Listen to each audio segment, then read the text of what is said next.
안녕하세요. 보상인 공손입니다. 오늘은 척추 압박 골절에 대해서 한번 얘기해 볼까 합니다. 척추는 목뼈 7개하고 등뼈 12개, 허리뼈 5개, 엉치뼈 1개, 꼬리뼈 1개 이렇게 해서 26개로 이루어져 있는데 척추가 중요한 이유는 우선은 우리가 사람이 직립보행을 이행하는 데 있어서 몸을 이렇게 세우는 중요한 기능적인 역할과 그 다음에 척추가 이제 바로 서야지만 두 다리로 걸을 때 골반의 어떤 정상화, 골반이 정확한 위치를 잡아주고 보행이나 근골격계에 많은 영향을 미치기 때문에 척추가 중간에 어떤 척추뼈 하나가 주저앉거나 골절이 입어서 문제가 생긴다면은 일상생활에 큰 제약이 따르고요. 그 다음에 후미에 있는 그 척추신경을 건들게 되면 마비라던가 심각한 어떤 불구적인 문제도 발생될 수 있기 때문에 척추는 매우 중요합니다. 척추가 이제 골절돼서 압박 골절되는 어떤 그 특이적 골절이 있는데 그러한 어떤 상해가 자주 발생하는 케이스들은 보면 나이가 뭐 50대 중후반에서 뭐 60대 이상 그렇게 이제 어느 정도 연령이 있으신 여성분들 특히 이제 폐경기 이후에 호르몬 변화가 급격하게 있으신 분들한테 많이 발생하고요. 사고가 발생하는 유형들은 뭐 교통사고라던가 낙상사고 뭐 추락사고도 있겠지만 가장 흔한 게 빙판길에 엉덩방으로 넘어지거나 욕실에서 미끄러져서 넘어지거나 하는 사고로 이제 급격하게 이제 척추가 요추 부위, 허리 쪽에 이제 하중이 전달되면서 골절이 많이 되는데 그 부위가 바로 여기서 보면은 요추 1번 부위와 그 위에 뭐 흉추 12번 이 부위에서 특히 많이 발생을 해요. 그래서 이 부위는 우리가 뭐 이제 단순하게 허리뼈 골절, 뭐 흉추 12번, 요추 1번이라고 얘기하지만 별개로 또 부르는 명칭이 배우부라고 해서 흉추 11번, 12번, 그 다음에 요추 1번까지를 이제 배우부라고 하는데 이 부위를 따로 이제 특정 지어주는 이유가 뭐냐면 목뼈부터 등뼈 이렇게 허리뼈까지 연결되는 라인이 S자 모양에서 이렇게 사람이 두 다리로 걸을 때 하중을 받는 뼈에 전달되는 그 스트레스를 분산해서 완충장치 역할을 하게끔 이렇게 생리적으로 만들어져 있는 거거든요. 근데 보게 되면 등뼈에서 허리뼈 부위로 연결되는 부위에서 갑자기 이렇게 전만 앞쪽으로 이제 변형된 생적 망곡이 이루어져요. 그리고 상체에서 이 부위에 있는 어떤 무게들에 대한 하중 스트레스가 요추 1번과 그 흉추 12번에 좀 집중되거든요. 그렇다 보니까 이 부위가 굉장히 민감합니다. 그래서 이렇게 나이가 있으셔서 호르몬 변화라던가 폐경기 이후의 여성분들은 골감소증, 골다공증이 이제 급격하게 이행되는 시기다 보니까 뼈가 약해지고 그러다 보니까 그냥 단순 엉덩방아 어떻게 남들이 봤을 때는 되게 경미해 보이는 외상에 의해서 충격에 의해서도 신체 하중이 이쪽에 전달이 급격하게 이행되면서 이렇게 주저앉는 이렇게 압박 골절이 발생을 하죠. 이제 척추 압박 골절, 척추 골절이 좀 특이한 거는 팔다리 골절이라던가 다른 부위 골절 같은 경우는 그 골절된 위치를 이렇게 열어서 간헐적 눈으로 보고 그 부분을 이제 정상적 위치로 맞춘 다음에 플레이트, 나사, 핀, 그러니까 철심으로 이렇게 고정을 해가지고 뼈가 붙을 때까지 치료를 받는 관열적 정복술이라는 수술과 보존 치료가 이행이 돼서 나중에 붙으면 핀을 빼고 그런 어떤 일련의 과정들이 이루어지지만 척추의 골절들은 어지간하면 수술을 잘 하질 않아요. 왜냐하면 이렇게 압박 골절이 됐다고 하는 거는 어떤 하중 스트레스에서 눌려지다 보니까 이 상태에서 그냥 고정돼서 안정화가 되면 일상 생활을 하는 데에는 큰 문제는 없거든요. 물론 이제 간헐적인 통증과 이제 신체의 중요한 중추신경계의 근골격계에 해당되는 뼈가 주저앉았기 때문에 이게 자동적으로 부풀어서 펴지질 않다 보니까 어떤 후유장애나 신체적 훼손 상태가 영구적으로 가는 건 맞지만 이 부분에 대해서 신체가 그 일상생활의 능력이 일정 기간이 지난 다음에 크게 훼손되진 않다 보니까 수술까지 꼭 받아야 되는 그런 상황은 이렇게 안정적인 척추 몸통 골절에서 발생하지 않는다는 거죠. 이제 수술하는 케이스들은 이쪽 뒤쪽으로 이제 척수신경이 척수공이 있어서 쭉 이렇게 연결되는데 이 부위에 척추가 이렇게 압박 골절돼서 뼈가 뭐 탈구같이 이탈돼가지고 이 뒤에 있는 신경을 누를 수 있거든요. 그 누를 수 있는 여지가 있거나 아니면 사람이 이렇게 척추를 계속 움직여야 되는 상황에서 흔들리면서 그 신경을 건들면 사지마비라든가 하지마비 아니면 뭐 비뇨기계 장애 심각한 어떤 문제를 유발시킬 수가 있어요. 그래서 불구가 될 수도 있고요. 그런 걸 예방하기 위해서 이제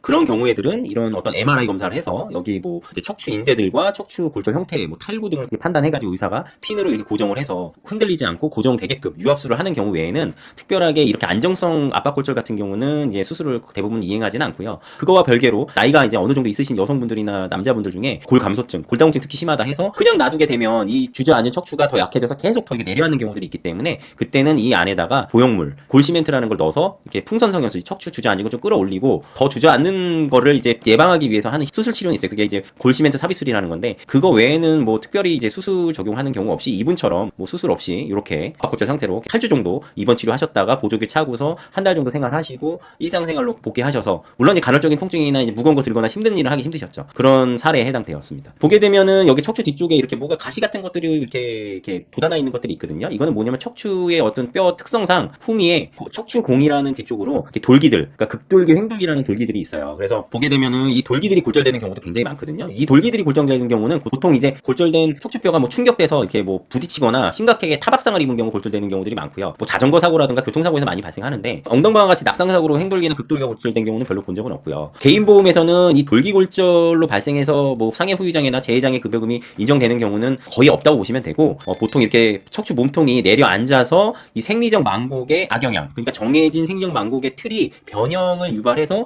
후만각, 측만각, 정만각, 그러니까 뭐 이 정해진 틀이 이 S자 모양에 있는 이 척추가 어떤 후만 쪽으로 뒤쪽으로 쪽으로 더 변형이 이게 각이 틀어졌거나 앞으로 전만 앞으로 각이 틀어졌거나 아니면은 뒤쪽에서 바라봤을 때 좌우측 측방향으로 틀어졌거나 그런 각도의 범위에 따라서 장애지급률 보상해주는 범위가 담보 금액에 비례해서 15%, 30%, 50%까지 이렇게 인정이 됩니다. 물론 수술을 해서 핀을 고정한 상황은 또 얘기가 틀려요. 근데 오늘은 뭐 대부분의 사유에 적용되는 수술을 하지 않은 케이스를 갖고 얘기하는 거니까 그것도 AMA 개인보험에서만 적용되는 내용만 갖고 얘기하는 겁니다. 그래서 보통 주치의들이 척추가 골절되면 엑스레이 찍으면은 우선 척추 골절된 건 어느 정도 다 알 수가 있고요. 단지 엑스레이로서는 그 사고, 그러니까 내가 오늘 이제 넘어져서 다쳤다 해서 병원을 갔는데 그 부위가 이전부터 또 골절돼 있었던 상황일 수도 있거든요. 그런 분들이 실제로 있어요. 자기가 언제 뭐 넘어져서 다쳤는지를 기억을 못하고 언젠가 한번 다쳤는데라고 생각을 하셨는데 그때 압박 골절이 나도 모르게 발생했던 거죠. 그게 이제 진구성 골절, 올드 프랙처, 과거부터 있었던 골절이라고 얘기할 수 있는데 엑스레이상으로는 그 오래전 있었던 골절과 오늘 사고로 발생한 골절을 구분을 못해요. 그래서 꼭 MRI를 찍어야 되거든요. MRI 찍게 되면은 과거에 있었던 골절이라던가 근래에 발생한 급성 골절에 대한 그 상황을 판단할 수 있기 때문에 MRI 검사는 꼭 필요합니다. 이분 같은 경우는 엉덩방아 사고 욕실에서 집에서 발생을 하셨고 그걸로 인해서 다음날 대학병원에 가셔가지고 엑스레이 검사하고 MRI 찍었을 때 이제 급성 골절에 대한 진단을 받으셔서 요추 1번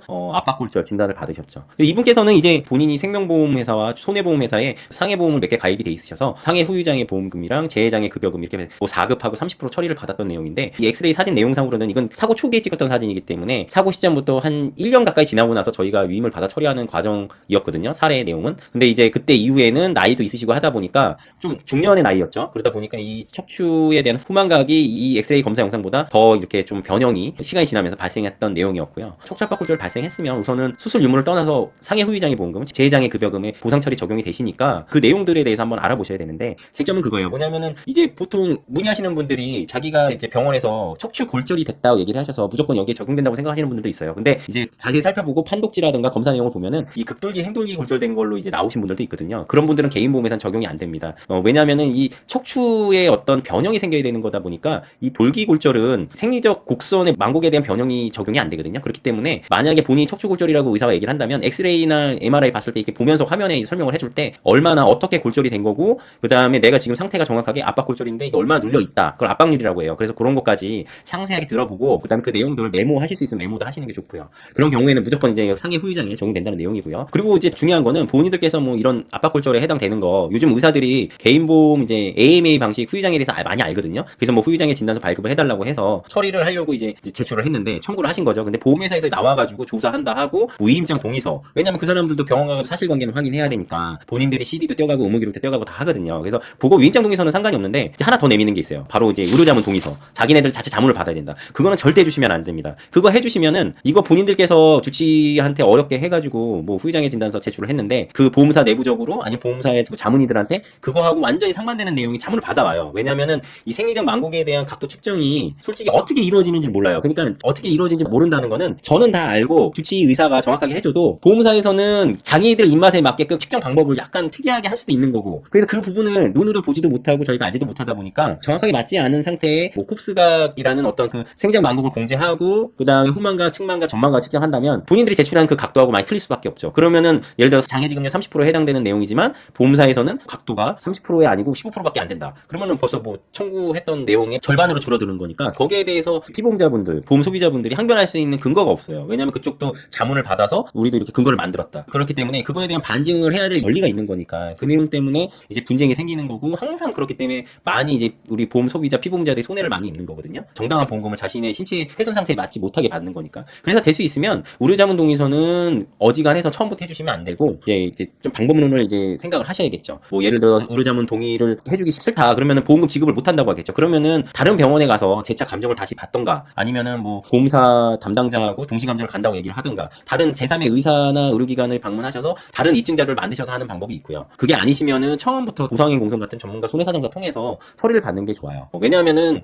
보험사 쪽에서는 막대한 자본력으로 많은 그 인프라와 그 다음에 정보력이 있기 때문에 피보험자, 우리 환자분들이 대처하기는 매우 어렵습니다. 하지만 요새는 좀 많이 처리하시고 이렇게 하려고 노력도 많이 하시더라고요. 그래서 만약에 본인께서 직접 하시려고 그런다면은 그런 방안들도 한번 생각해 보셔야 된다는 겁니다. 무조건 의료자문 동의서 해주시면 보험금은 많이 감액되고 정상적으로 지급 안 된다. 그 부분 꼭 아시고 우선 동의를 해주시면 안 됩니다. 그거는 해주든 안 해주든 우리 피보험자, 보험계약자 측의 자유니까 물론 그렇게 되면은 보험사에서 지급을 안 하겠다 하겠지만 그 이후의 문제는 그 이후에 생각을 하셔야 된다는 거죠. 마지막으로 이제 설명드릴 부분들은 척추 압박 골절은 그만큼 우리 신체에서는 한번 변형이 생기면 원상 회복이 안 되기 때문에 후유장애 보상에 있어서는 꼭 알고서 챙겨가 챙겨가셔야 되는 항목에 해당된다는 거. 그리고 보험사에서는 척추압박골절 후유장애에 대해서 이제 서류가 들어오면 어떻게 감액하고 무엇을 적용해야 될지를 너무 잘 알고 있기 때문에 그 부분들을 피보험자나 우리 환자분들이 생각하셔서 적극적으로 대응하셔야 된다는 거. 이 부분 꼭 말씀드리고요.